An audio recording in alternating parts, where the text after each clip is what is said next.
Hotbed Talk. It's a great pleasure to introduce my friend and colleague, Chris Snowden. He is a consultant anaesthetist at Freeman, Newcastle upon Tyne, and a senior lecturer at Newcastle University. His clinical job is a major surgery. He's extensive experience in developing preoperative assessment pathways and is a clinical lead. He incorporates cardiopulmonary exercise testing. He remains research active and has a research grant from the National Institute of Academic Anaesthetists, the Royal College of Anaesthetists and the British Journal of Anaesthesia to develop prehabilitation training elderly surgical patients. Chris's overall work programme aims to promote the transformation of anaesthetists into a broader base of perioperative clinicians. He also works part-time for NHS Improvement and NHS England, doing a fantastic and very important job of getting it right first time, where he's investigating clinical variants from all perioperative medicine services across the UK Trust. Thank you.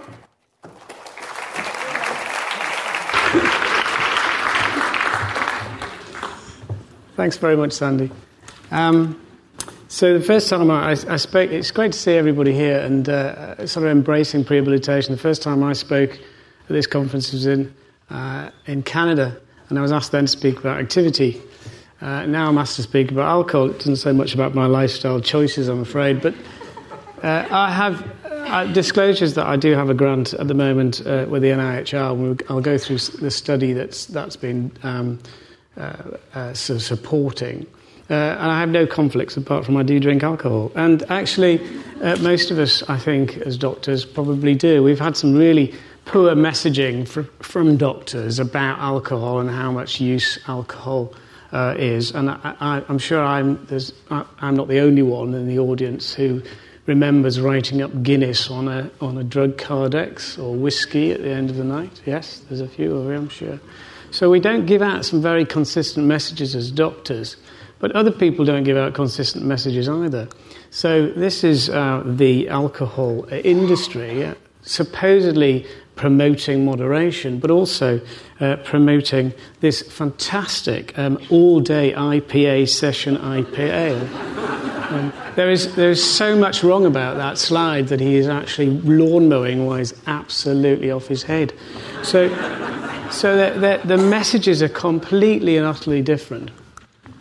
And unfortunately, the tabloids and the press get it wrong as well. That's great. This middle-aged lady, she's as long as she can have 2 days off the alcohol, she can have 3 days getting completely sloshed again.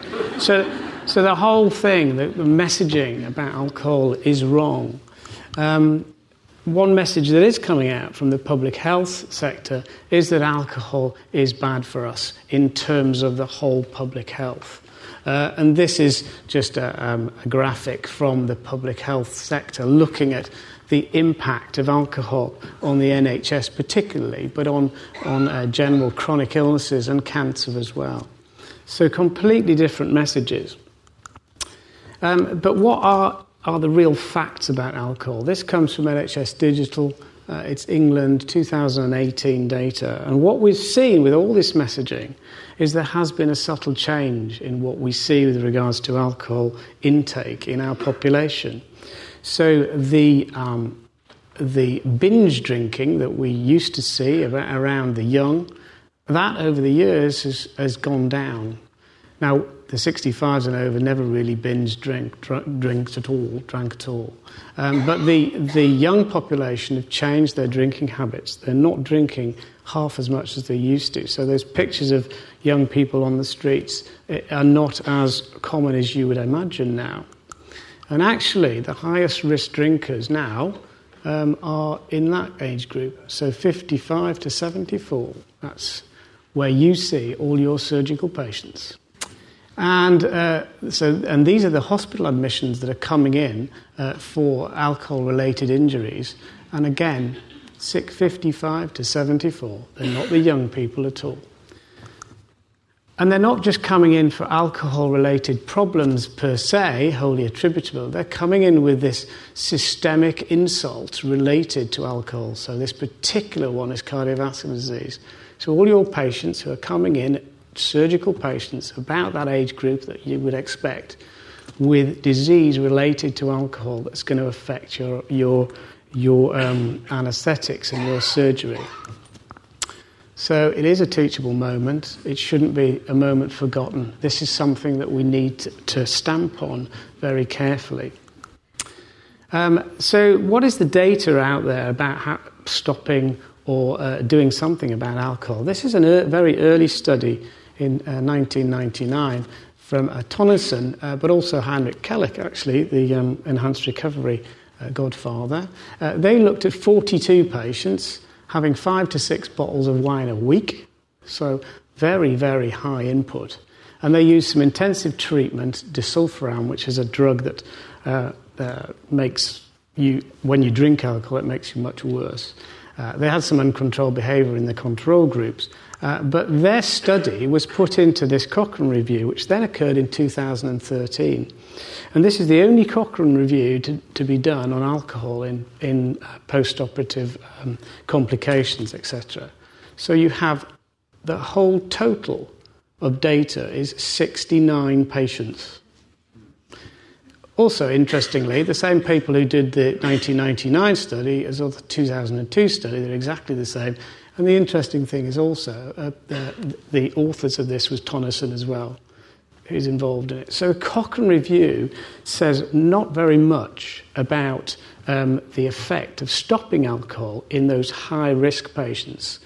But it does say that it does give you that signal, even though it's a very small number, for a reduction in complications. As we move on, the data becomes a little bit more clearer. We see that most of the alcohol-related problems post-operatively are infection. So if you look at infection-related complications, that changes. And as we move on, there is an awful lot more studies that have started to occur. And looking at a meta-analysis, the odds ratio is actually, if you take alcohol in lots of different ways, then the odds ratio, you will be more consistently open to complications after operation. The interesting thing is, from this slide, obviously, is this is an increasing dose up here, and you can see that there is a pretty consistent component. As you increase your dose of alcohol preoperatively, you have more complications. And that's a really consistent theme that comes through some of the more relevant studies recently. So this one, 2011, you can see at low-risk drinking, this is the audit score, which we'll talk a bit about later on, alcohol intake.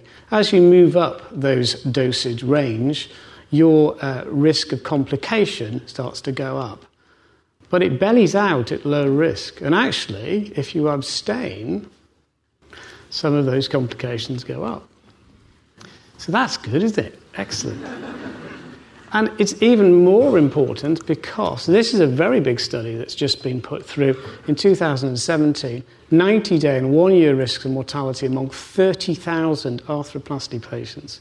Big meta-analysis showing that 90-day and 1-year mortality after this big group of orthopaedic patients, if the abstain is taken as standard, if you drink a small amount, that's sort of 2 bottles of wine a week versus 2.5 to 4 bottles versus 4, you can see that actually the hazard ratio is less for low drinkers, and it moves up as you go through the high drinkers.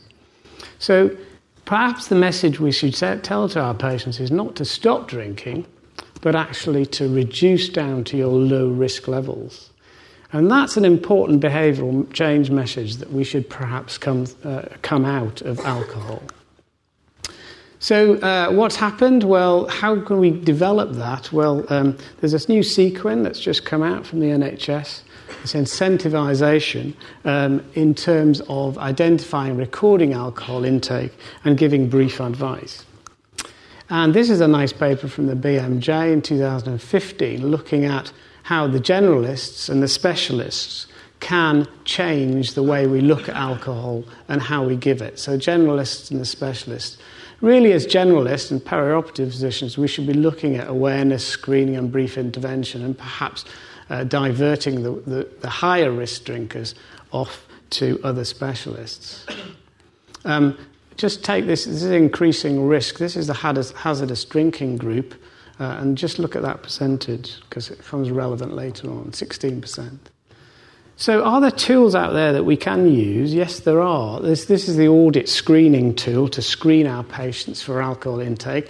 And really all it does is ask 3 questions, which you probably ask in your general history taking anyway. How often do you have alcohol? Do or do you not? How many units do you drink on a typical day? And how often you had a binge, basically? Those are 3 questions. If you ask that and structure it in a way that you can use this audit score, that's your screening tool. And that's the one that the public health are wanting us to use within the hospital environment. After that, we have to have an intervention, and this is brief advice. So there's over 30 years of research on brief advice interventions in alcohol. There's 24 systemic reviews. It's best for risky drinkers, not dependent drinkers. So that's where the early data, I think, was flawed. It's consistently effective, and the brief input is enough. You don't have to go for extended input in these type of drinkers. So those are the brief interventions that work not in the perioperative sector. We've got to put it into the perioperative context. And we were lucky enough to get a grant from the NIAA in 2014, started in 2016, to look at whether we could use this screening and intervention process in a perioperative context out of a perioperative clinic to actually start developing these processes of behavioural change and moving patients from a high-risk drinking to a lower risk. Now, it's a feasibility in a pilot, so it hasn't got any outcome data, but that's what the NIHR wanted, because this is such early days. We haven't done this sort of thing before. It was led by nurses in our clinic, and they used the screening behavioural change tools that you've just seen. And what we learned from it, and this is very early days, as I say, what we're learning from it is within the context of a study, screening and approaching the patients is not a problem. They're expecting you to ask questions about alcohol intake when they come in for their surgery. Screening has to be done face-to-face almost. It's very difficult, or you get less patients interested in screening themselves if you do a postal screening process. So we don't get from the feasibility to the pilot study, we lose patients. But what is interesting is those eligible, so the patients you see, the percentage of patients you see is exactly the same as the general population. 16 to 18% of those screened will be risky drinkers. So we have the same population as we expected in that BMJ article. The ones who express interest at going into the study, and again, this is in a context of a study, patients don't like doing extra things. They don't like study demands where they have to come in for an extra visit. So I think this expression of interest rocks down between feasibility and pilot study because of that. But what is important is if you get your correct message right about reducing alcohol and not just stopping dead, then a lot of more patients want to consent to the study. As I say, it's got the problems of an RCT, but it's more important that the message is given out, that it's reduction, not cessation. So what have we concluded from that?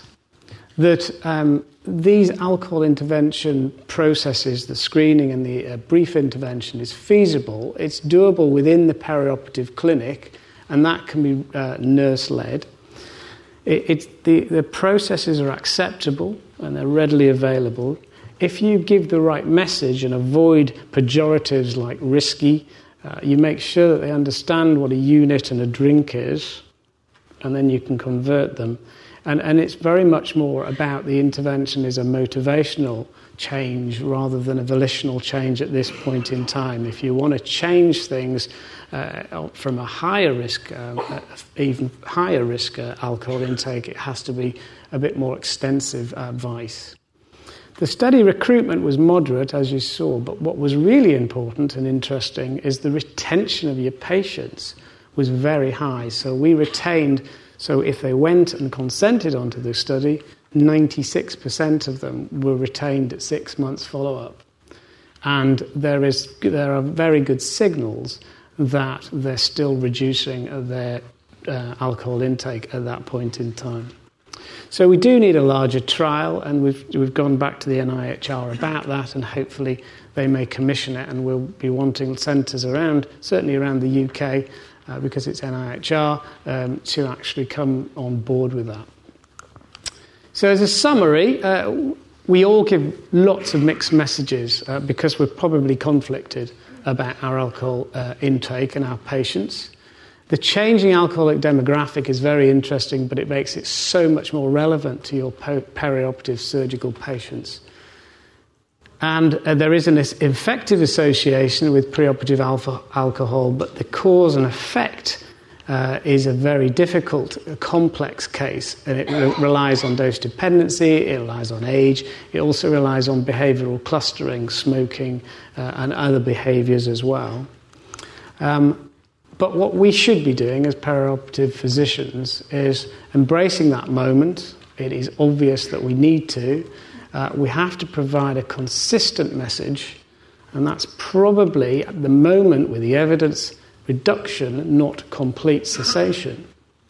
We use the tools that are available and have worked in other environments, and we've started to show that they can be used in the perioperative sector to understand our behavioural change implications and use our behavioural change colleagues and make sure that this is all integrated into our programme of education of doctors, healthcare professionals, etc. And one thing, just to finish off, the surgeons are already doing it, unfortunately. They've put it in their core competencies in 2012, and as far as I know, we haven't. So we as anaesthetists need to start doing it, not just anaesthetists, all the people involved with prehab and perioperative medicine. Thanks very much.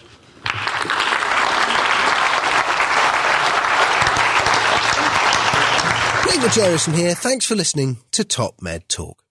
Now, before we let you go, it's important that we remind you to subscribe to Top Med Talk. That way you'll never, ever miss another episode. Also, if we could encourage you to join us on social media, Twitter, Facebook, LinkedIn, YouTube, pretty much every single social media platform, we're there. Join us. And finally, check out topmedtalk.com. If you go to our website, you can subscribe to email updates. That way we can always tell you where we're going to be, what we're going to be doing, and how you can join us. topmedtalk.com and click on the section marked email updates. Finally, Top Med Talk is proud to act as the broadcasting arm of EBPOM, Evidence-Based Perioperative Medicine. We'd love you to find out more about them as well. ebpom.org is their website. That's ebpom.org. And if you go to ebpom.org/meetings, you can find out about some of the wonderful meetings that we attend and cover across the year here on Top Med Talk. That's ebpom.org/meetings.